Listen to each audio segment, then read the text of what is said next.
마지막 때 생활. 기도하겠습니다. 하나님, 오늘 또 신년 두 번째 비저닝 말씀으로 나누게 됩니다.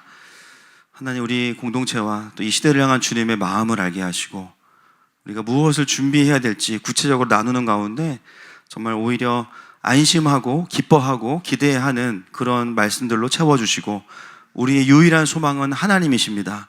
주님만이 우리의 왕이십니다. 통치하여 주옵소서. 예수님의 이름으로 기도합니다. 아멘. 예, 오늘은 이제 비저닝 메시지 두 번째 시간입니다. 예, 오늘의 핵심은 이 마지막 때를 살아가는 우리는 무엇을 준비해야 되는가라는 것이죠. 예, 먼저는 우리가 뭔가를 준비하려면 지금이라는 이 시점이 하나님의 시간표 상에서 어느 정도의 위치에 있는가를 알아야 돼요. 여러분, 만약에 우리 학교 다닐 때 시험이 3개월 뒤다 그러면 오늘은 우리는 어떻게 살아요? 네, 편하게 있죠, 그죠? 근데 만약에 2시간 뒤에 시험이다. 예, 벌써 눌려요, 지금 벌써, 그죠? 벌써 막 눌립니다. 이게 시간을 안다는 것은 어떤 의미냐면은 앞으로 다가올 것에 대해서 우리가 어떻게 준비해야 되는가. 뭔가를 많이 한다고 중요한 게 아니에요, 그죠? 그 시간을 알고 가는 게 중요하다는 거예요. 그래서 오늘은 이미와 아직에 대한 개념을 풀어가면서 이 마지막 때에 좀 적용을 하려고 합니다. 여러분, 우리가 하나님 나라에 대해서 공부하면서 시간에 대한 개념을 공부할 때 이미와 아직이라는 개념을 우리가 알고 있어요. 그래서 이미라는 개념은 뭐냐면 하나님의 나라는 이미 예수님의 초림을 통해서 이 땅에 임했다라는 겁니다. 아멘이십니까? 자, 누가복음 17장 21절 말씀 보겠습니다. 시작. 또 여기 있다 저기 있다고도 못하리니 하나님의 나라는 너희 안에 있느니라. 네, 이미 예수님께서 하나님의 나라가 너희 안에 있다 이렇게 말씀하셨어요. 그래서 임이라는 것은 뭐냐면은 그 통치가 이미 임했다는 거죠. 자, 요한복음 16장 33절 말씀을 읽겠습니다. 시작. 이것을 너희에게 이르는 것은 너희로 내 안에서 평안을 누리게 하려 함이라. 세상에서는 너희가 환난을 당하나 담대하라. 내가 세상을 이기었노라. 아멘. 이미 예수님께서 이 땅에 오셨다는 건 뭐냐면은 승리하셨다라는 거예요. 여러분, 우리가 이미와 아직에 있다는 것은 아직 이루지 못한 승리를 이루어가는 게 아니고요, 이미 이루신 승리를 확인하는 겁니다. 그래서 예수님을 통해서 이미 이 땅에 임한 하나님의 통치를 경험하기 때문에 신앙생활이라는 게 구원받고 천국 갈 때까지 좀 버티고 이런 개념이 아니고요, 이미 영광스러운 거예요. 이미 날마다 내가 하나님을 아는 만큼 진리가 너희를 자유케 하리라. 수많은 사망 권세가 우리를 지나가지만 우리가 날마다 우리에게 일하시는 그 하나님의 역사와 통치 안에 있으면 계속 자유케 되기 때문에 하나님의 나라는 그리움으로만 있는 게 아닙니다. 기대감으로 있지만 지금 우리에게 뭐가 있냐면 누리는 것들이 있어요. 그래서 우리가 이 임이라는 단어를요, 부족하다라는 것으로 이해하지 않는 것이죠. 그 다음에 이제 아직이라는 단어가 있어요. 아직이라는 말은 뭐냐면은 뭔가 우리가 느낄 때 지연되고 있다 이렇게 느껴질 때도 있어요. 그러나 그건 지연이 아니라 하나님께서 아직 해야 될 일이 있으시기 때문입니다. 마태복음 24장 14절입니다. 시작. 이 천국 복음이 모든 민족에게 증언되기 위하여 온 세상에 전파되리니 그제야 끝이 오리라. 지금 어떤 시간이냐면은 천국 복음이 모든 민족에게 증언되기 위하여 아직 복음을 들어야 될 자들이 남아있는 거죠. 지연되고 있는 게 아니라 지금 되어져야 될 일들이 되어지고 있어요. 그래서 우리가 지연되고 있다고 느끼는 건 뭐냐면은 일단 나는 구원 받았으니까 지금, 그죠? 배가 불렀어요 지금, 그죠?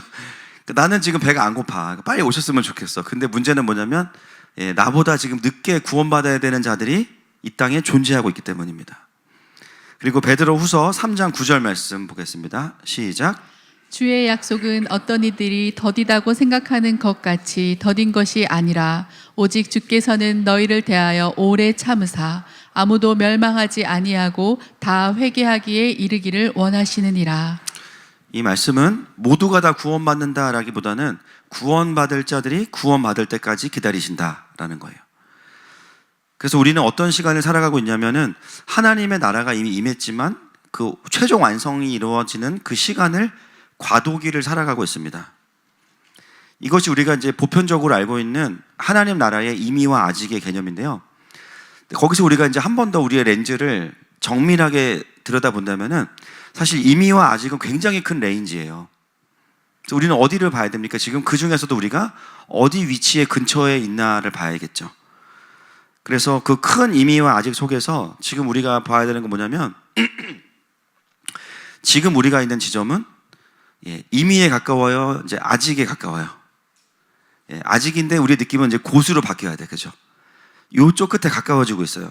즉 정확히 설명하면 계시록에 나와 있는 한 일의 직전 어딘가에 우리가 위치하고 있습니다. 그러니까 임의에서 이미 이제 아직에 가까워져 있어요. 그렇다면 이제 아까 제가 드렸던 말씀처럼 시험이 1년 뒤에 있는 것과 2시간 뒤에 있는 것은 다르죠. 벌써 시간 개념 자체가 정확해지니까 마음의 태도가 바뀔 수밖에 없습니다. 그래서 우리가 시험이 언제인지 안다면은 이제 집중력이 생길 수 있겠죠. 그래서 오늘 제가 이제 여러 가지로 설명할 수 있지만 가장 중요한 이 시간에 대한 개념을 가지고 우리가 어디에 위치해 있는지를 좀 설명을 잠깐 드리겠습니다. 여러분, 이스라엘이 중요한 이유 중에 하나는 이스라엘은 하나님의 시간표, 맞아요? 네, 하나님의 시간표죠. 그래서 평강이 임할지어다. 지금 전쟁이 엄청나네요, 그죠? 이거 보세요. 오늘 메시지가 중요한 거예요. 그래서 사단은 틈을 노립니다, 항상. 하나님의 시간표인데 하나님의 시간표를 이해할 때 중요한 게 절기가 있어요. 일단 절기는 이제 저희가 계속 나누고 있으니까. 그 다음에는 뭐냐면 7년의 안식년 주기, 그 다음에 7년이 7번 있은 다음에 뭐가 와요? 희년이 와요. 주빌리, 그죠?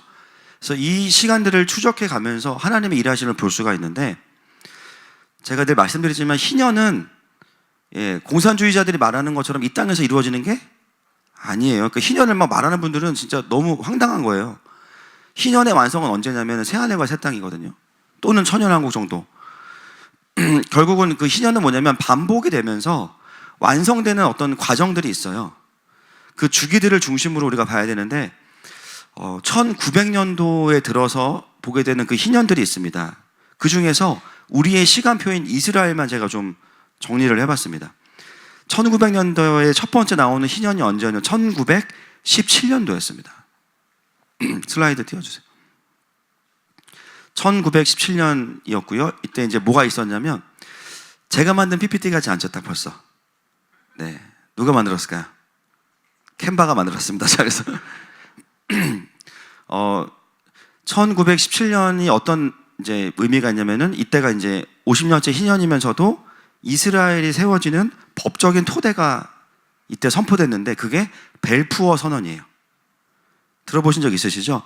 벨푸어 선언은 뭐냐면은 1917년 11월 2일에 1차 세계대전 중에 영국의 정부가 팔레스타인 땅에 유대인 민족을 위한 고향을 건설하는 것을 지지한다 이렇게 선언했어요. 근데 여러분 여기까지만 우리가 이제 알고 있는 건데 이 선언이 어떤 미디어에 한 게 아니고 유대인을 대표했던 어떤 사람에게 이 편지를 보내요. 그 사람이 누군지 아세요? 로스차일드 2세예요. 유대인 대표를 했던 그 당시에. 그래서 이 벨푸어 선언은 뭐냐면은 사람의 관점으로 보면은 중동의 갈등의 시작이 이 시점이고요. 그리고 이스라엘 건국의 발판이 되는 그 사건이 1917년 벨푸어 선언입니다. 그래서 차일드 가문이 그 이야기를 듣게 되고 결국 이 뒤에는 어떤 이제 그게 있냐면 차일드 가문이 그 글로벌 금융을 다 가지고 있잖아요, 돈을. 영국의 이제 전쟁을 지원하고 지지하려면은 그 일들을 영국이 해줘야 되는 거예요. 그래서 뭐 성령 충만하고 하나님의 통치를 알아서 그런 게 아니라 그런 정치적이고 경제적인 이유 때문에 이스라엘을 이제 인정해 주는데 문제는 뭐냐면은 이스라엘만 인정하는 게 아니라 다 인정해 버려가지고 결국은 또 전쟁이 나는 일들이 생기는 거죠. 여기서 주목할 게 뭐냐면 로스차일드는 킹덤이에요, 안티킹덤이에요? 안티킹덤이에요. 근데 이스라엘의 건국을 도와주고 있죠. 여기서부터 우리가 정확한 해석이 필요한 거예요. 이거는 뭐냐면은 킹덤도 알아야 되고, 그렇죠? 정치 경제와 이 딥스테이트도 알아야만 해석할 수 있는 부분입니다. 그래서 여러분 이 로스차일드 가문 전체가 계속 역사 속에서 어떤 일을 했냐면 이스라엘을 세워주는 일들을 계속해요. 건국하는 일들을. 이 이스라엘이 세워지는 이 지금 이 시점까지의 일들은 무엇을 향해서 가고 있는지를 알아야 되는데 자, 그리고 나서 여러분 1917년에서 50을 더하면 67년이에요. 그때 어떤 일이 벌어지냐면 예루살렘의 나머지 땅을 회복하게 되면 동예루살렘을 다시 탈환하게 되면서 통곡의 벽이 이때 회복돼요. 그래서 어떻게 돼요? 이제 땅이 회복이 되고 그리고 나서 50년이 또 지납니다. 그 다음 희년 2017년에 어떤 일이 있냐면 트럼프 대통령이 예루살렘을 수도로 공헌을 해버리고 미국 대사관을 예루살렘에 세우죠. 정확하게 50년 후입니다. 그리고 이때 벨푸어 선언 100주년을 여기서 또 해요. 그리고 나면 2017년부터 이제 7년이 지나요. 한 번에 안식년 주기가 지납니다. 그 중간에 무슨 일이 있었냐면, 넘겨주세요. 2020년 9월 15일에 아브라함 협정이라는 것을 트럼프가 이제 이끌어냅니다. 들어보셨어요? 아브라함 협정? 이 아브라함 협정이 뭐냐면 유대교, 이슬람교, 기독교의 공통 조상이 누굴까요? 어떻게 하셨어요? 아브라함이에요. 그래서 아브라함 협정 자체가 의미하는 게 뭐냐면은 종교 통합과 평화입니다. 유대교와 이슬람교와 기독교의 공통 조상. 그래서 이스라엘과 아랍에미리트를 중심으로 무슬림 국가들이 평화 조약을 맺게 돼요. 이것을 이제 트럼프가 이제 했지만 사실상 이걸 누가 했냐면은 트럼프의 사위가 있어요. 쿠슈너. 이 사람 유대인인데 어디에 영향을 받는 유대인이냐면 로스차일드 가문의 영향을 받는 유대인입니다. 이 아브라함 협정을 설계한 사람은 트럼프가 아니고 쿠슈너예요. 그리고 쿠슈너가 하는 부동산 사업에 로스차일드 가문이 이제 대거 투자하고 그런 것들을 주기 때문에 실질적으로 이스라엘을 이렇게 지금의 눈에 본 이스라엘 세워가는 데 있어서 가장 많은 역할을 하는 게 바로 이 유대인 로스차일드 가문이고요. 그래서 이때 아브라함 협정을 이끌어내면서 트럼프는 어떤 생각이 있었냐면은 유대인들과 기독교인들과 그 다음에 이슬람의 지지를 얻어서 자기가 이제 재선을 할 생각을 정치적으로 한 거죠. 뭐 성령 충만해서 한 게 아닙니다. 그래서 이 자체가 굉장히 경제와 안보적으로는 평화 조약의 쾌거라는 이야기를 많이 했어요. 여러분, 이 흐름이 이제 무엇을 향해 가는지를 우리가 봐야 시간에 대한 이해가 생깁니다. 여러분, 이 아브라함 협정은 결국은 어떤 거에 대한 복선이냐면은 거짓된 평화로 인해서 어떤 일이 이제 앞으로 일어날 건데 그게 뭐냐면 제3성전이에요. 요거를 이해해야 됩니다. 지금 여러분 이스라엘이 건국되고 나서 50년마다 하나씩 어떤 일들이 일어나는데 우리가 기도하고 있는 이스라엘의 회복은 언제 일어난다고 했어요? 한 일회가 끝나고 나서 찌른 자를 볼 것이다. 다시 오신 주님 그때 일어나고요. 지금 일어나고 있는 이스라엘의 변화 가운데는 뭐가 있냐면은 이런 흐름이 있어요. 근데 트럼프가 이거를 이제 9월 달에 이걸 했어요. 잘했지 그랬는데 2020년 11월 50일 뒤에 부정선거로 트럼프 재선 실패했어요. 예, 그래서 이때 이제 낙선을 하게 되죠. 지금 열심히 이제 복수하고 있지만 본인이. 트럼프가 이걸로 노렸던 건 뭐냐면은 재선과 아브라함 협정으로 노벨 평화상, 예, 그런 것들을 이제 누렸던 건데 중국이 개입한 부정선거로 인해서 대선에 실패하게 됩니다. 그리고 바이든이 이제 부정선거로 당선이 되는데 여러분 사실 이것을 뒤에서 조정한 사람은 중국이 아니고 누굽니까? 로스차일드 가문이에요. 여러분 중국을 누가 키워줬을까요? 잘 모르는 분들은 미국이 키워줬다고 생각해요. 여러분 정확히 보시면 미국이 아니고 글로벌 금융을 가지고 있는 로스차일드 가문이 중국을 키웠는데 이걸 영적으로 보면 어떻게 되냐면요. 마지막 때에 바벨론을 만들기 위해서 중국을 키운 거예요. 그래서 우리는 이게 보수와 진보의 싸움이라고 생각하는 분들은 일부분밖에 모르시는 거예요. 그 거대한 자본이 중국을 키우는데 그 자본이 들어가서 중국은 뭐냐면 바벨론의 통제 사회를 완전히 구현해보는 나라가 지금 중국입니다. 그래서 막대한 자본을 가진 이 글로벌리스트들이 세계 단일 정부를 만들기 위해서 그 세계관으로 사용한 게 뭐냐면 공산주의, 네오마르크시즘이었고 왜냐하면 전 세계를 통제할 수 있기 때문에 사람들을 통제할 수 있기 때문에 그 세계관을 만들어서 성혁명이나 전략적으로 이것들을 이제 교회 안에 집어넣기 시작한 거죠. 지금까지 중국을 그렇게 키워온 겁니다. 그래서 이제 이러고 나서 이제 트럼프가 이제 재선에 실패하고 나서 2024년에 놀랍게도 다시 재선이 돼요. 그래서 트럼프가 이기 때 하는 일이 지금 뭐냐면 여러 가지 일을 하고 있는데 여러분 트럼프가 본인이 공식적으로 이야기해요. 자기가 이제 할 일이 뭐냐. 딥스테이트와 싸우겠다. 로스차일드와 싸우겠다. 왜 미국 우선주의로 가고 있냐면요. 글로벌 이스트들과 싸우기 위해서는 미국 우선주의로, 자국으로 가야 돼요. 그래야 지지도 얻을 수 있어요. 철저하게 정치적인 겁니다. 그리고 중국과는 관세로 싸우고 지금 중국에 정렬된 나라들을 하나씩 도장 깨게 하고 있죠. 이제 멕시코도 손본다고 이야기하는데, 여러분, 우리는 이제 그냥 트럼프가 뭐 이기적인가 보다라고 생각하지만 그 안에는 사실은 여러 가지 이유들이 있어요. 지금 우리나라도 어떤 부분에서는 트럼프의 도움이 필요한 부분이 있죠. 예. 하나님이 부분적으로 사용하실 수도 있어요. 그런데 여러분, 더 중요한 건 뭐냐면은 킹덤의 그림 안에서 지금 트럼프가 어디에 집중하고 있는지를 보는 게 필요해요. 여러분, 저는 지금 정치 얘기를 하는 게 아니고 킹덤을 말씀드리는 거예요. 트럼프는 쉽게 말하면 중국의 1대1로를 무너뜨리고 미국을 중심으로 새로운 패권을 만드는 건데, 너무 순수한 분들은 이걸 어떻게 보냐면요, 우리 편이야 이렇게 생각해요. 무조건. 여러분, 그러면은 아브라함 협정을 하면 안 되거든요. 이게 자체가 모순이에요. 근데 지금 트럼프가 사실 어디에 집중하냐면은 아브라함 협정을 확대하겠다 이렇게 이야기했어요. 근데 여기 아브라함 협정을 우리는 중동에서 일어나는 평화연합인 줄 알았는데요, 여기 지금 중앙아시아의 카자흐스탄이 가입했어요. 하필 카자흐스탄. 왜? 영적으로 땡기는 거예요, 이게 지금. 그리고 모로코가 가입을 했어요. 아프리카. 그러니까 평화협정은 중동에서만 일어나고 있는 연합이 아니라 지금 대륙과 대륙을 뭉쳐가면서 계속 중국의 1대1로를 대항해서 일어나고 있는 새로운 패권입니다. 여러분, 하나님 나라의 눈이 없이 보수냐 진보냐 미국이냐 중국이냐의 관점으로 보면요, 절대로 해석할 수 없어요. 성경적인 가치를 지키고 교회를 보호하는 것은 잘하는 일이죠.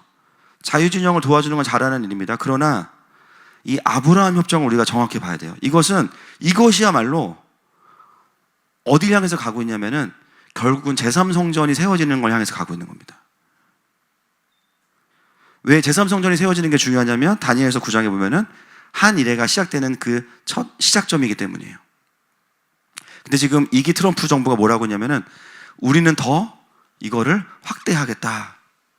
그래서 지금 여러 나라들을 계속 흔들고 있어요. 예. 사우디아라비아도 흔들고 들어와 다 다니면서 그들을 초청하고 있어요. 제3성전이 세워지는 이유는 넘겨주세요. 예. 먼저 다니엘서 9장 27절 읽겠습니다. 시작. 그가 장차 많은 사람들과 더불어 한 이래 동안의 언약을 굳게 맺고 그가 그 이래의 절반에 제사와 예물을 금지할 것이며 또 포악하여 가증한 것이 날개를 의지하여 설 것이며 또 이미 정한 종말까지 진노가 황폐하게 하는 자에게 쏟아지리라 하였느니라 하니라. 네, 여러분, 이게 다니엘 9장이 한 이래를 이야기하는데 전반기에 제3성전이 세워지고 제사가 드려져요. 그죠? 그리고 그 중반부에 이 유대인이 언약을 배반하면서 그 성전에 적그리스도가 자기의 보좌를 만듭니다. 이게 한 이래 중에 일어나는 일이거든요. 지금 이 역사는 어디를 향해 가고 있냐면은 평화라는 이름으로 유대교, 기독교, 캐톨릭, 평화라는 이름의 상징으로 제3성전이 완성되는 흐름을 향해서 쭉 가고 있어요. 그래서 지금 2017년에 희년이 지나고 나서 7년에 한 번 주기가 지났고요. 그 다음 주기에 지금 일어나는 일들이 아브라함 협정의 확대입니다. 여러분, 트럼프가 지금 원하는 게 뭘까요? 가치를 원해요? 자유주의, 민주주의를 수호하는 걸 원해요? 트럼프는 딥스테이트를 없애고 자기가 그 자리에 가는 걸 원해요.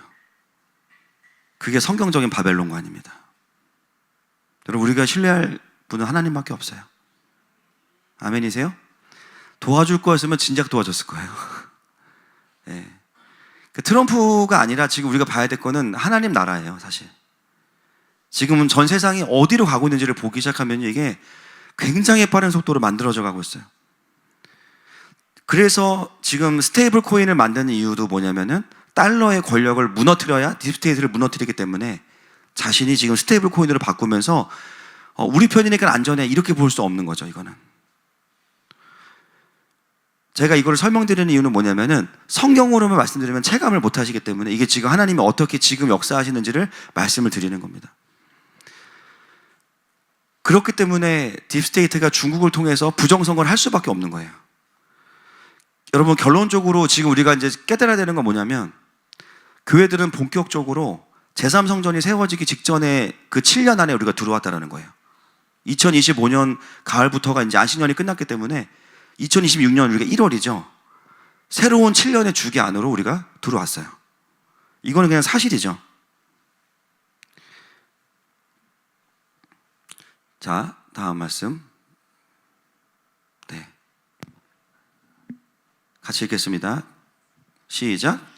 그는 대적자라 신이라고 불리는 모든 것과 숭배함을 받는 것에 대항하여 그 위에 자기를 높이고 하나님의 성전에 앉아 자기를 하나님이라고 내세우느니라. 그러므로 너희가 선지자 다니엘이 말한 바 멸망에 가증한 것이 거룩한 곳에 선 것을 보거든 읽는 자는 깨달을진저. 네. 이 자리에 누가 앉을지 모르겠지만 그는 평화라는 이름으로 올 것이고 배반한다 그랬거든요. 여러분, 우리가 하나님을 집중해야 돼요. 지금 하나님이 하신 일이 뭔지를 봐야 돼요. 이것은 뭐 음모론만 안다고 되는 것도 아니고요. 결국 킹덤과 바벨론을 이해해야, 아, 그래서 중국을 키워왔던 거구나 그동안. 여러분, 우리가 바벨론을 이해하려면 중국을 딱 보면 안다니까요. 안면인식과 이 모든 걸 통해서 철저하게 여러분의 이제 동선이 다 나옵니다. 카메라, 우리나라가 제일 많거든요. 예. 그러니까 안면인식이 되고 나면은 여러분, 지금 주기적으로 우리나라 정보가 중국에 넘어가는 거 아시죠? KT도 그랬고 이번에 쿠팡도 중국인이 됐잖아요, 사실은. 결국은 이 데이터들이 다 어떻게 되냐면은 결국 이제 안면인식과 개인의 아이디들이 다 이제 오픈되기 시작하고 화폐가 통합되면서는 뭐가 되냐면은 여러분의 돈을 어디에 쓰고 있는지가 다 나오죠. 비상금도 이제 다 걸리는 거예요. 그렇죠? 여러분, 근데 이거는 우리가 성경 안에서 이미 다 배운 겁니다. 바벨론 계시록 안에 다 나오는 거예요.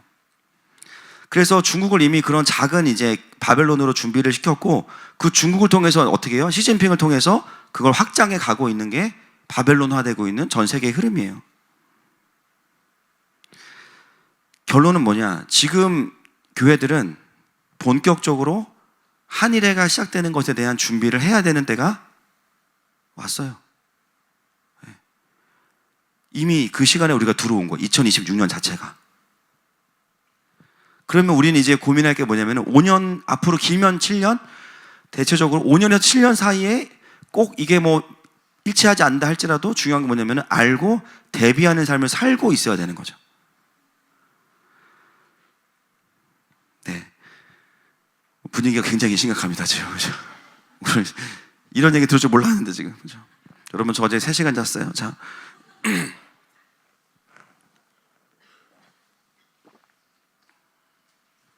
말씀을 드리는 거는 뭐 우리가 두렵다 이런 게 아니라 이제 시험에 뭐가 나오는지를 보면은 뭘 공부하고 준비해야 되는지를 알잖아요. 분위기 안 좋으니까 불 다 켜주세요, 지금. 네, 지금 어두워, 지금. 네. 그렇기 때문에 우리는 이제 감사하게도 답을 알고 있어서 너무 감사한데 이제부터는 이제 그럼 지금 이제 뭘 준비할 거냐 그런 얘기들을 좀 하려고 해요. 일단 계시록 11장 2절 말씀 보겠습니다. 시작. 성전 바깥마당은 측량하지 말고 그냥 두라. 이것은 이방인에게 주었은즉 그들이 거룩한 성을 42달 동안 짓밟으리라. 여러분, 이게 언제 얘기냐면 한일의 후반기 얘기예요. 성을 짓밟게 되는 거. 그 배도한 자가 성전을 자기의 보좌로 삼고 나는 평화의 왕이야 그러면서 성전을 짓밟아. 이게 한일의 후반기. 근데 그 전에 한일의 전반기에는 어떤 일이 있냐면은 두 증인들이 회개를 촉구하면서 사역할 때 우리의 시간이 바로 3년 반이잖아요. 그죠? 그러니까 굳이 유대인들 기준으로 따진다면 꼭 그러지 않을 수 있지만 앞으로 7년 지나고 나서 3년 반이겠죠. 그 3년 반 동안에 두 증인 사역이 일어나는데 자, 그때 우리가 어떤 사역을 해야 됩니까? 3절부터 6절입니다. 시작. 내가 나의 두 증인에게 권세를 주리니 그들이 굵은 베옷을 입고 1260일을 예언하리라.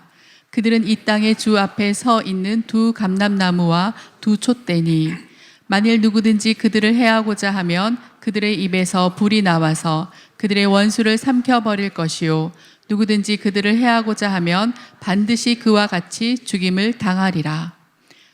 권능을 가지고 하늘을 닫아 그 예언을 하는 날 동안 비가 오지 못하게 하고 또 권능을 가지고 물을 피로 변하게 하고 아무 때든지 원하는 대로 여러 가지 재앙으로 땅을 치리로다. 그래서 두 증인 사역은 딱 두 가지 사역이에요. 예언과 권능이에요.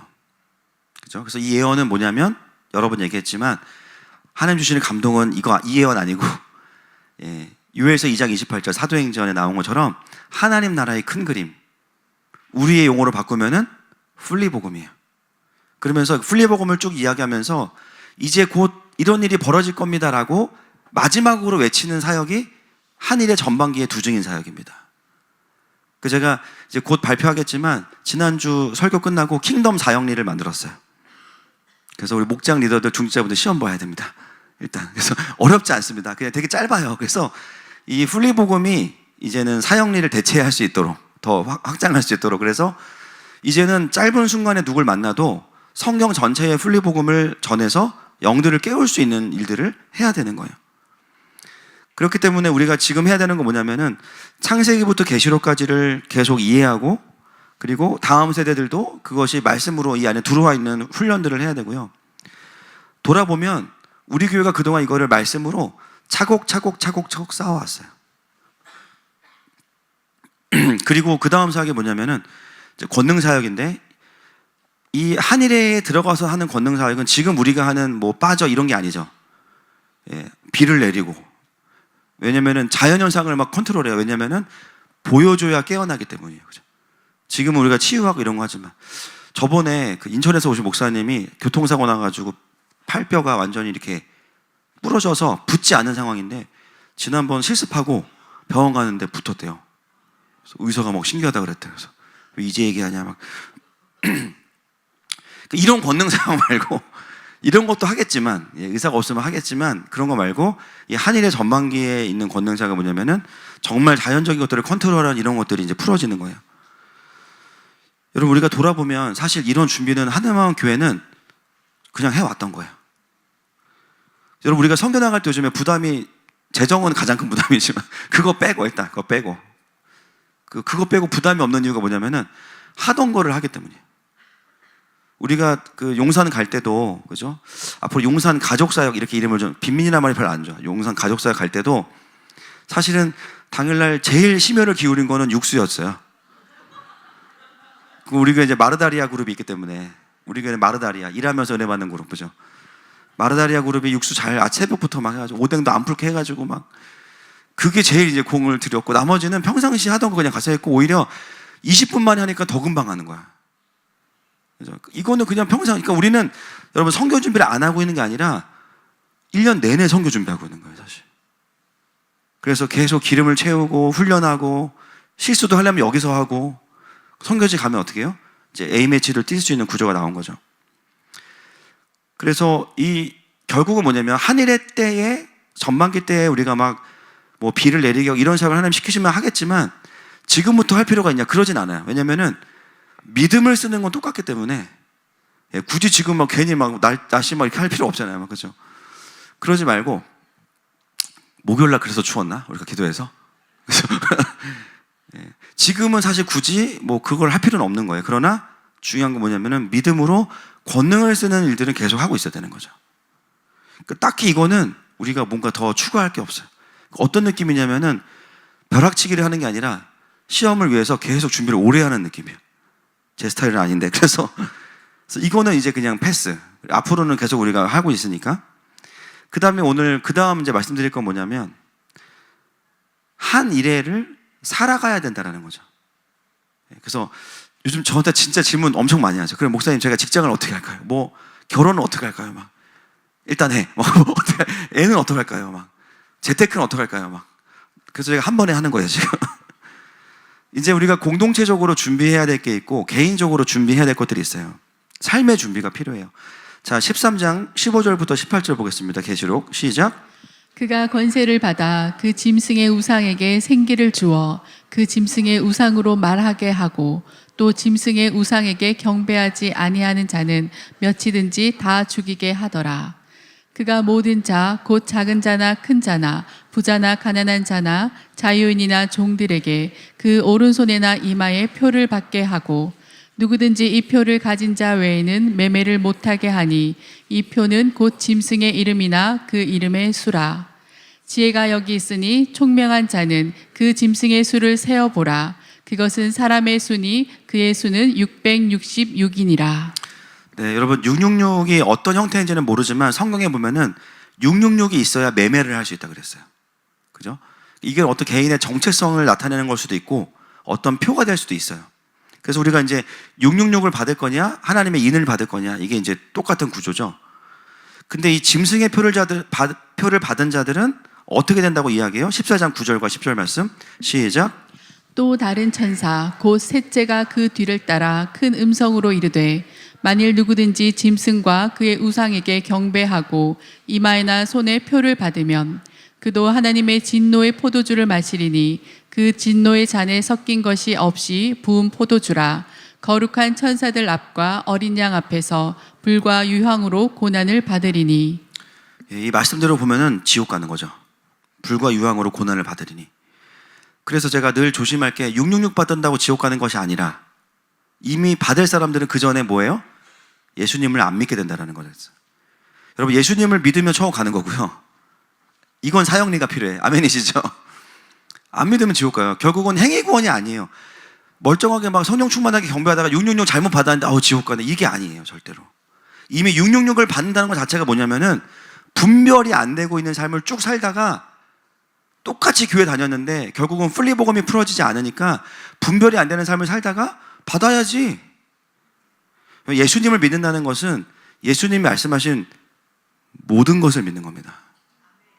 선택해서 믿는 게 아니에요. 아멘이십니까? 그래서 플리복음이 중요한 거예요.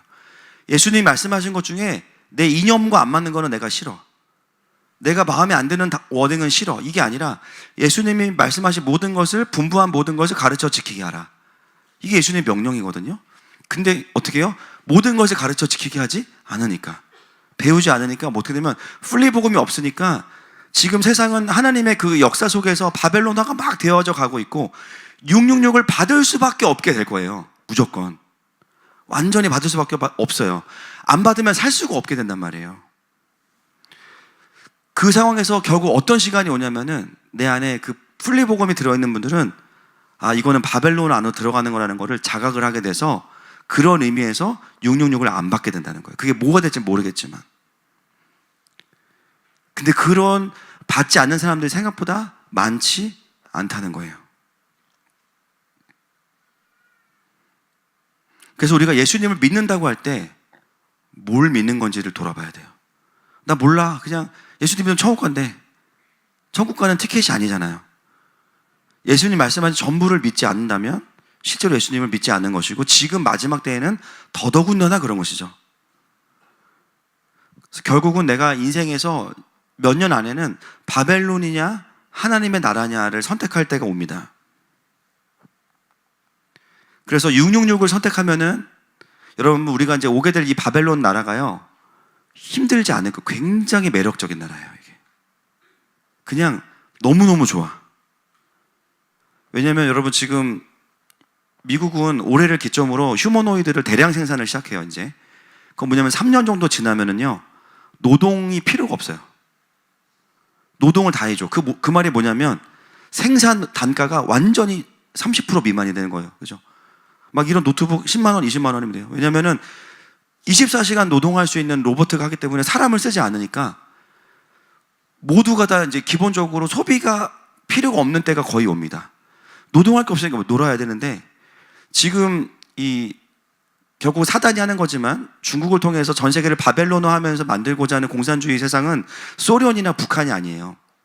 굉장히 하이 테크놀로지하고 굉장히 안전하고 굉장히 부담 없는 소위 말하는 이 땅의 유토피아를 한번 딱 만들 거예요. 그래서 안 넘어갈 수가 없어. 그러니까 예를 들면은 킹덤이 풀어져 있지 않은 그리스도인들은 그 나라를 보면서 이거 하나님 나라 아니야? 이렇게 모두가 잘 살고 평등하고 차별이 없는데 666 받는 것 자체가 뭐예요? 굉장히 영광스러운 일이겠죠. 머스크가 지금 만드는 로봇이 뭐냐면 옵티머스라는 로봇이 있는데요. 얘가 3년 뒤에 출시됩니다. 얘가 누구냐면 인간의 어떤 외과 의사보다 가장 정확하게 수술할 수 있는 의사가 나와요, 이제. 심지어 얘는 24시간 수술할 수 있어. 그래서 가장 먼저 없어지는 직업 중에 하나가 의료. 근데 여러분 만약에 그런 정말 좋은 세상이 만들어졌어요. 666의 문제는 모르지만 그 바벨론 안으로 들어가기 위한 나의 정체성을 확인시켜주는 어떤 것이 된다고 했을 때 그거를 거부할 수 있냐라는 거예요. 여러분, 지금 우리가 누리는 이 뭐 쿠팡도 우리가 사고 마트도 가고 이런 거 다 뭐예요? 카드도 있고 있어서잖아요. 근데 그 666 안으로 들어가지 않으면 아무것도 우리는 여기서 살 수가 없는 구조가 돼요. 이제 그게 우리가 정확히는 모르지만 수년 뒤에 마주하게 될 현실이에요. 그리고 그 시뮬레이션을 오랫동안 중국을 통해서 돌려왔던 거죠. 중앙에서 통제하고 화폐 통합을 통해서 가지고 있는 전략은 뭐냐면 모든 사람을 빚을 지게 해서 이자를 갚게 하고 돈으로, 금융으로 사람들을 통제하는 세상이 지금 완성되어져 가고 있습니다. 그래서 바벨론은요, 사실은 하나님을 모르면 굉장히 살기 좋은 세상일 거예요. 15분 안에 도시가 다 세팅이 돼가지고 멀리 갈 것도 없어. 아침에 늦게 일어나서 브런치 먹고, 브런치가 250원 예를 들면, 아주 고급 드립커피 300원. 일 별로 안 해도 돼요. 다 해줘, 로봇가 와서. 다만 내가 이 바벨론 안에 내 아이디만 연결시키면 돼요. 아프면 밤이고 낮이고 집에 있는 로봇가 수술해주고, 노동하지 않고 살 수 있고요. 온갖 기술과 의료 혜택을 다 누릴 수가 있어요. 다만 666이 있어야 돼요. 여러분, 이런 시대에 돈을 벌려면 제가 봤을 때는 전기 생산하는 일을 하셔야 됩니다. 이거 진짜 우리 편에 고급 정보, 유튜브도 내리세요 나중에. 제가 말씀드린 전력 생산이나 변압기 이런 거 있죠. 우리 그거 차려야 돼요 지금. 그래서 냉각기 이런 거. 평화전기 축복합니다 진짜. 주님이 마지막 때를 위해 만들어 놓은 기업이에요. 결국 뭐냐면은 이제는 그 모든 거를 돌리려면 전기가 가장 중요하거든요. 결국 이제 그런 것들이 돈이 되겠죠. 결국은 우리가 이제 멀리 생각했던 바벨론이라는 그 개념이, 제가 이렇게까지 구체적으로 말씀드리는 게 이제는 우리가 좀 체감을 해야 되기 때문이에요. 한일의 중반으로 갈수록 경제적인 그 예속 그것은 굉장히 심해질 거고요. 결국은 이게 신앙의 자유를 빼앗는 어떤 지점에서 딱 결정해야 될 때가 와요. 근데 제가 말씀드리지만 지금도 바벨론이 바벨론이라고 못 느끼는 분들은 당연히 그때 넘어가요. 그냥 이미 위협이 돼 있으니까. 그렇죠? 그러니까 우리가 마지막 때를 어떻게 준비할 거냐?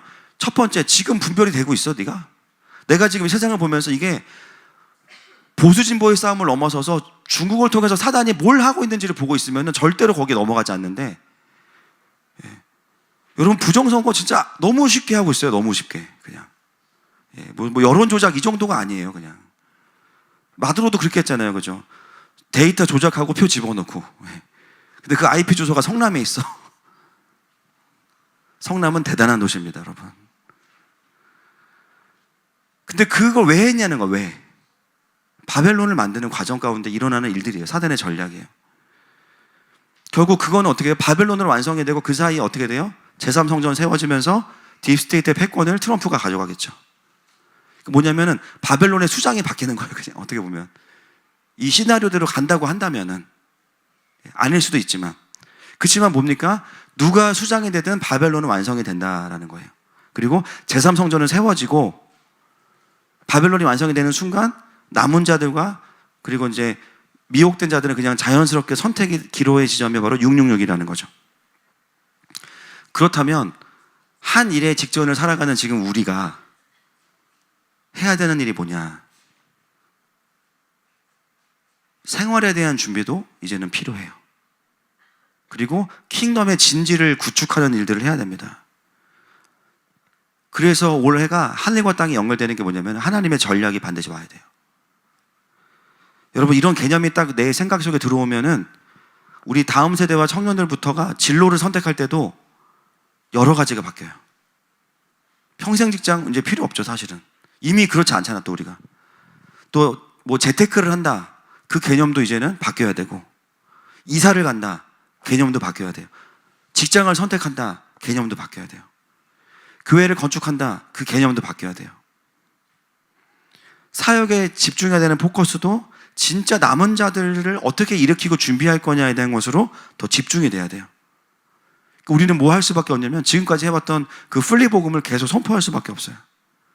그리고 남은 자들이 계속 동참하게 되면 그들이 이 하늘을 지나갈 수 있도록 공동체를 만들어주는 사역들을 계속 진행을 해야 되는 것이죠. 여러분 이게 보면 한번 강의 듣고 설교 듣고 할 수 있는 사역이 아니에요. 제가 보니까 제가 말씀을 준비하면서 진짜 너무너무 감사했어요. 하늘마음교회 그동안 왔던 여정들이요, 그 하나를 놓치지 않았어요. 우리가 하늘 말씀해 주셨기 때문에 공동체가 말씀 앞에 하나가 되어 있었고, 성경이 맞다고 하면 맞다고 말할 수 있는 그 겸손함을 가지고 우리가 있기 때문에 하나님께서 우리를 이끌어 가시는 거예요. 여러분 지금도 우리는 사실 우리에게 집은 의미가 없죠. 어차피 다 교회 와 있는데 그냥 넓은 데서 잘 거야, 좁은 데서 잘 거야, 그 차이야. 좀 멀어 가까워, 그 차이야. 어떻게 하다가 지쳐서 이사 오는 거예요. 그냥 이미 집이 의미가 없어. 그리고 일하는 시간을 제외하고는 다 교회에 와 있어. 애들 다 여기 와 있어. 여러분 제가 강요했어요? 분위기 왜 이래야죠? 더 모여지고 있죠. 더 모여지고 있어. 그죠? 근데 너무 행복해. 그래서 어떤 느낌이냐, 우리가 이렇게 같이 있다가 다 같이 언제 옮겨도 전혀 이상하지 않을 정도야.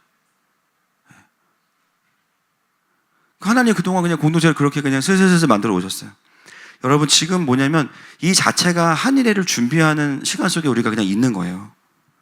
뭐 시간이 지나면 분당이 뭐 재건축이 되든지 뭐가 되든지 하나님이 그 다음 스텝은 어떤 구조가 나와야겠습니까? 한일회의 그 환란을 이길 수 있는 공동체가 함께 지낼 수 있는 구조로 준비가 필요한 거겠죠. 그때는 그지 도시 안에 있을 필요도 없어요. 왜냐하면 이제 도시선교가 필요가 없으니까. 그 마지막 한일회의 사역, 그냥 그 풀리복음을 전할 수 있는 그 필드만 우리가 가면 돼요. 실제로 이것들을 여러분 체감하면서 기도하고 준비를 이제 시작해야 되고요. 여러분 두려워하라는 것이 아니라 지금 이 바벨론은 제3성전을 준비하는 이유가 뭐냐면은 어둠의 보좌를 준비하는 거거든요. 그래서 한일회 전에 바벨론이 엄청 화려하고 멋있어요. 근데 그거 속으면 안 돼요. 바벨론이 무너졌도다. 바벨론이 무너졌도다. 진짜 보좌가 내려와요. 그 다음에 예수 그리스도. 우리가 하는 건 뭐냐면, 하나님 나라에 비하면요, 이 바벨론이 굉장히 화려해 보여도 하나님 나라에 비하면 이거는 아무것도 아닙니다. 거기에 속지 않으면서 그래 너네 잘 살아봐, 우리 3년만만 우리 버티면 되니까. 그 뒤에 영원한 진짜 주님의 나라가 있어. 그리고 그 뒤에 진짜 하나님의 보좌를 준비하는 일들을 우리가 해야 돼요. 예수님의 재림과 천년왕국. 자, 계시록 18장 4절 말씀 보겠습니다. 시작. 또 내가 들으니 하늘로부터 다른 음성이 나서 이르되 내 백성아 거기서 나와 그의 죄에 참여하지 말고 그가 받을 재앙들을 받지 말라. 여러분 하나님 말씀하시죠. 바벨론에서 나오라 그러죠. 그 죄에 뭐 하지 말고, 참여하지 말고 나와라. 근데 이게 여러분 지금 말씀이 아니고 바벨론 무너지기 전이거든요. 그 말은 뭐냐면 우리가 세상 속에서 그냥 나오는 게 거룩은 아니에요. 사실은 뭐냐, 그때가 이제 나와요. 그 시간이 오지만 그 전까지는 뭐냐면, 여러분 이제 청년들 중요합니다. 여기서 마지막 때의 직업관이 나와요. 이제 아니 목사님 그리고 우리 어떻게 다 교회 와서 그냥 손 빨고 있어요. 막 핸드폰 값 누가 낼 겁니까? 어떤 시간이 오냐면은 당분간은 그 안에서 우리가 버티고 배우고 돌파하는 시간이 필요한데, 다만 지금 세상의 모든 시스템은 바벨론을 완성하고 구축하는 대로 쓰임받고 있잖아요. 어떤 마음이 필요하냐면은 언제든지 내려놓을 생각을 반드시 해야 됩니다. 언제든지. 지금 여기 있는 이유는 그 기술이나 어떤 구조를 배우는 시간으로 필요해요. 그렇지만 주님이 말씀하시면은 나오라고 말씀하신 그때가 되면은 내려놓고 아까워하지 않고 나올 수 있는 마음의 준비가 필요해. 보니까 다들 지금 나오고 싶어 하시는 것 같은데 직장 가기 싫어가지고 주님 지금 나 지금 옮기고 싶은데요. 그 마음 알지만, 그죠? 그러니까 지금 어떻게 보면 이 적용은 나와라가 아니라 버텨라가 될 수도 있는 거예요. 우리한테는 아직은. 다만 이 흐름이 바벨론을 구축하고 있는 쪽으로 가고 있다는 것은 알고 있어야 된다. 지금 직장이 아무리 좋아도요, 하나님이 거기서 배우게 하시고 알게 하시는 것들이 끝나고 나면은 나오라고 하세요. 결국은 뭐냐면 그 속에서 우리가 뭘 배워야 되냐면은, 여러분 요셉이 애굽의 총리였어요. 그죠? 애굽은 이스라엘을 학대했잖아요. 바벨론이란 말이에요. 근데 그 안에서 요셉이 있었어요. 뭘 준비했어요? 요셉의 창고를 준비했어요. 여러분, 다니엘은 이스라엘의 리더가 아니었고 바벨론의 리더였어요. 근데 거기서 그는 바벨론에 물들지 않으면서 고레스 1장에 고레스, 10장에 고레스 나오죠. 왜 고레스가 중요하냐면 이스라엘을 자유케 해야 되니까. 하나님 나라를 붙잡고 바벨론 안에 있었거든요. 그 자리에서 해야 될 일이 있다라는 거예요. 그러나 때가 되면 완전히 분리하실 때는 주저없이 나와야 됩니다. 히브리서 11장 24절부터 26절 말씀 시작. 믿음으로 모세는 장성하여 바로의 공주의 아들이라 칭함 받기를 거절하고 도리어 하나님의 백성과 함께 고난 받기를 잠시 죄악의 낙을 누리는 것보다 더 좋아하고 그리스도를 위하여 받는 수모를 애굽의 모든 보화보다 더 큰 재물로 여겼으니 이는 상 주심을 바라봄이라. 아멘. 여러분, 이게 우리한테 필요한 겁니다. 그리고 그 기술과 네트워크들을 가지고 이제는 뭘 해야 되냐면 킹덤의 진지를 만드는 일들을 해야 돼요. 남은 자들을 계속해서 인벌브 시키고 그들을 보호하고 지킬 수 있는 그런 것들을 가지고 우리가 기술과 전문성을 준비해야 돼요. 그러려면 목회자만 있으면 되는 것이 아니라 각 분야별의 킹덤 리더십들이 연결되기 시작해야 돼요. IT 전문가들이 모여서 풀리복음을 듣고 마지막 때에 대한 그림을 딱 받고 나면은 거기서 우리가 할 일은 뭐냐? 어떻게 이 남은 자들을 지킬 수 있을 것이냐? 또 먹고 사는 문제, 농축산 전문가들이 모여야 되고 금융 전문가들, 교육, 의료, 이 마지막 때를 정확히 이해하고 남은 자들의 네트워크를 구축하고자 하는 자들이 계속해서 깨어나고 모여지게 될 거예요. 그건 우리가 하는 것이 아니라 하나님이 하실 거예요. 그래서 지금 우리 그 청년들 같은 경우나 다음 세대 아이들은 취업 컨설팅이 필요한 게 아니라 킹덤 기지를 만드는 멘토들과 함께 그 현장에서 배우면서 그 준비를 하는 게 필요해요. 저는 우리 교회는 뭐 해야 되겠어요? 계속 풀리복음을 전하면서 킹덤의 배에 사람들 계속 인볼브 시키는 거죠. 그리고 영역별로 그 모임들을 계속 그룹핑을 해가면서 마지막 때를 준비하는 겁니다. 그래서 청년들이나 우리 다음 세대들도 하나의 역할이라기보다는 기술들이 필요한 겁니다, 사실은. 왜냐면 우리가 그런 혜택을 만약에 가셔도 돼요. 바벨론 혜택 가셔야 되는데 거절한다고 했을 때는 결국 우리 안에서 그것들이 이제 해결되는 구조들이 나와야 되는 때가 온다라는 거예요. 여러분, 요셉의 창고라는 개념은 믿음이 없는 사람이 하는 게 아니라 믿음이 있는 사람들이 만드는 거예요. 오늘 우리가 시작할 때 출애굽기 말씀을 읽었죠. 제가 그 말씀을 잡은 이유는 이제 이번 주부터 시작되는 이 토라 포션 중에 있어서 그런데 우박을 내리겠다는 모세의 이야기를 듣고 깨어난 바로의 신하들이 도망가잖아요. 가축대를 피해. 이거 뭐냐면 이분도 믿음이 있는 사람들이에요. 왜냐면 진짜 그게 내릴 거를 믿은 거잖아요. 그렇죠? 그래서 예수님 부활하셨을 때도 가장 믿음이 좋았던 사람들 누구예요? 로마 군인들이에요. 그 무덤 앞을 지켰잖아요. 제자들은 안 갔잖아요. 돌아가셨다. 로마 군인들은 부활한데 지켜야지. 믿음이 제일 좋아. 결국 우리가 이걸 준비하는 이유는 뭐냐면은 다른 거 없어요. 말씀을 믿기 때문이에요, 그냥. 저도 뭐 누가 저한테 막 앞으로 일어날 일을 보여주고 그러지 않죠. 근데 역사를 보고 말씀을 보면은 그 바벨론이 완성이 이미 거의 다 돼가고 있거든요, 이제. 진짜 얼마 안 남았습니다. 종교통합과 바벨론, 그대로. 결국은 이제는 어떤 시대냐면은 깨어 있는 것도 어렵지만 말씀이 풀어져야 깨어나는데 깨어 있는 것도 어렵지만 깨어 있는 것만으로도 안 되는 시대에 우리가 이미 들어왔어요. 실제로 준비가 필요해요. 여러분, 비즈니스를 하더라도요, 킹덤 비즈니스를 준비하셔야 됩니다. 저는 이제 저희 공동체가 이걸 조금 더 정리하게 하시는 이유는 뭘까라고 생각했을 때, 더 많은 자들이 깨어나고 더 많은 교회들이 이 준비들을 하게 되겠구나.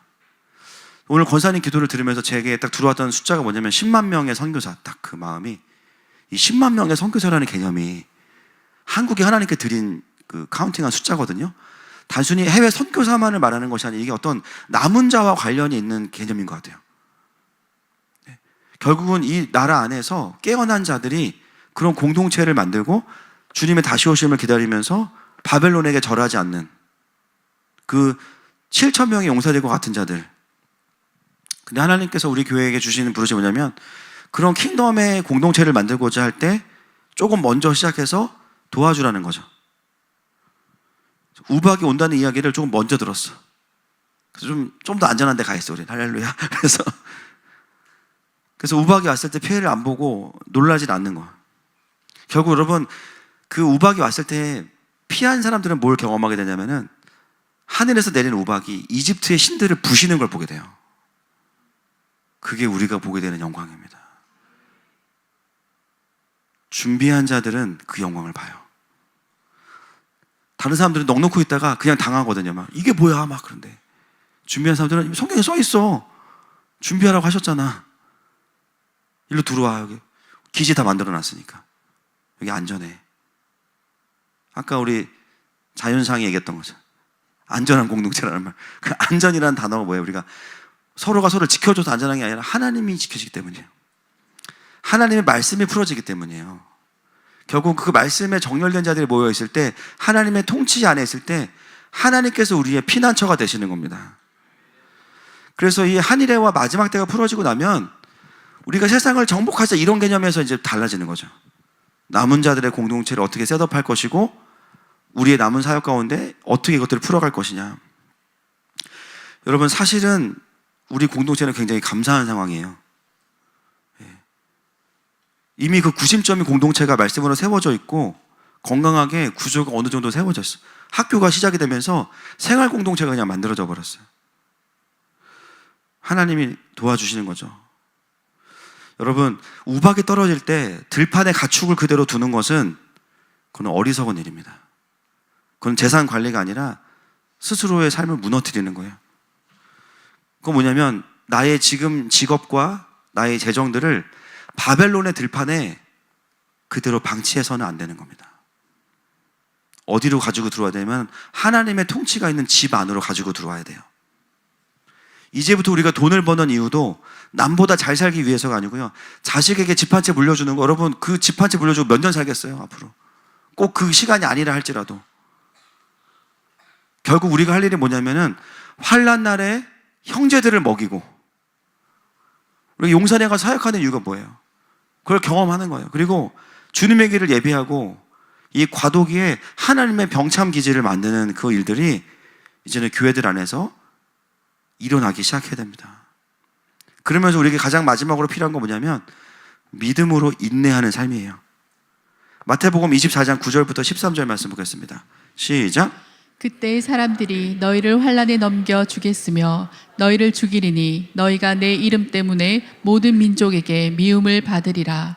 그때 많은 사람이 실족하게 되어 서로 잡아주고 서로 미워하겠으며 거짓 선지자가 많이 일어나 많은 사람을 미혹하겠으며 불법이 성함으로 많은 사람의 사랑이 식어지리라.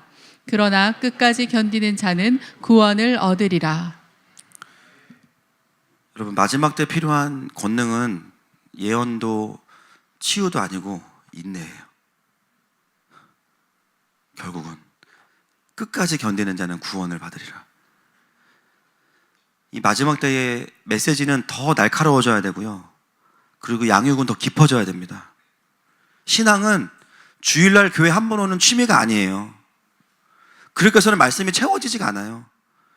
삶 자체가 돼야 됩니다. 이제는 여러분, 사단이 그렇게 호락호락하지 않거든요. 일주일 내도록 세상의 뉴스와 세상의 소식만 듣다가 말씀 들으면 충돌이 나면요, 말씀이 안 들리기 시작해요. 그거 여러분 어떻게 방치하실 거예요? 돌파하셔야 됩니다. 말씀이 그렇다고 하면은 말씀을 따라가셔야 돼요. 그러려면 어떻게 되냐? 계속 말씀 앞에 있어야 돼요. 공예배 기본이고 하나님께서 풀어주시는 말씀들을 계속 우리가 들으면서 확인하면서, 아, 지금 여기가 우리 여기 와 있지, 여기 와 있지. 거기에 맞는 준비들을 깨어서 해야 되는데, 성령 충만은 어떤 지점에서 일어나냐? 그 지점에서 일어나요. 지금 왜 사람들이 영적으로 기갈이 오면, 어제 40명 왔어요. 열댓 명 데리고 하려고 그랬는데 충남 공주에서 오시고 막 인천에서 오시고 오셔가지고 충남 공주에서 오신 장로님은 10년 만에 처음으로 말씀이 들렸대요. 자기가 예배 때 10분을 못 잔다 있으신데요, 그분이. 8시간 제 앞에 앉으셔가지고, 나이가 80이 다 되신 분이 자기 인생에 남은 비전을 여기서 발견했다. 자기 이거 하다 죽겠다. 킹덤 하시겠대요. 여러분, 그게 뭐 제가 강의를 잘해서 강의를 잘해서가 아니고 하나님 말씀. 그냥 그 교제가 다 말씀밖에 없으니까 말씀 들으시면서 막 뜨거워지시는 거 계속. 그래서 막 CT에서 나가자 어디 나가 이거 그렇게 풀어주면 큰일 납니다. 이거는 그게 아니에요. 남은 자들 사역이기 때문에. 뭐냐면 여러분 이제 신앙은 진짜 삶이 되지 않으면요 안 됩니다. 여러분 결단하셔야 돼요. 진짜 공동체가 함께 날아오를 것이다. 할렐루야. 예, 예배당에 못 오면은 그죠? 유튜브를 통해서, 유튜브도 이제 얼마 안 남았어 사실은. 다른 플랫폼 나와야 되는데 아무튼 예. 결국은 뭐예요? 계속 이 때에 맞는 말씀을 먹으면서 준비할 때 그때 성령 충만한 거예요.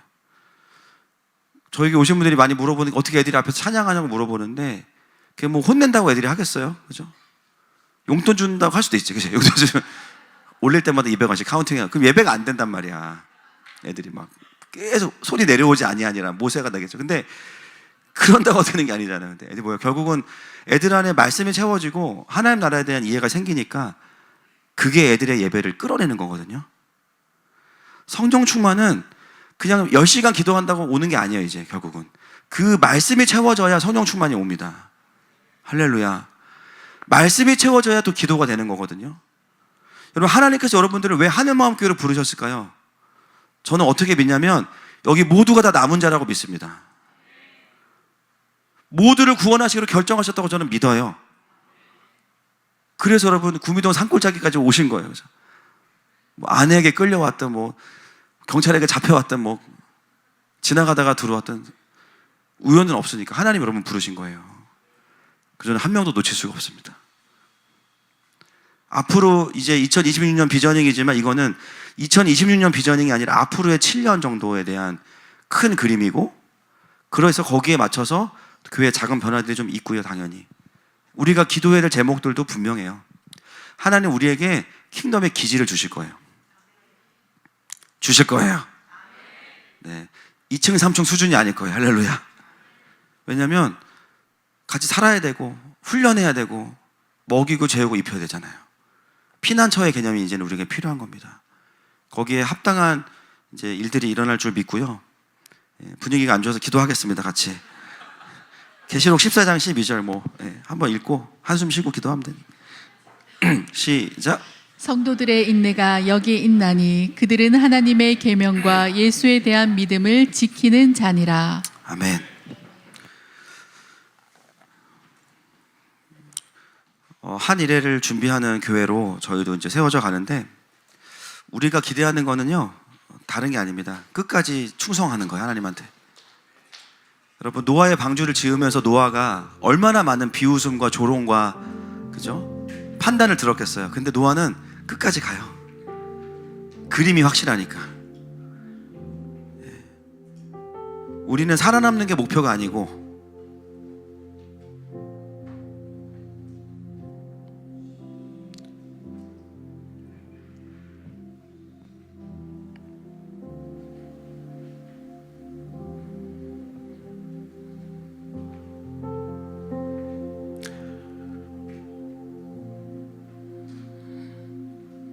예수님을 부인하지 않는 것이 목표입니다.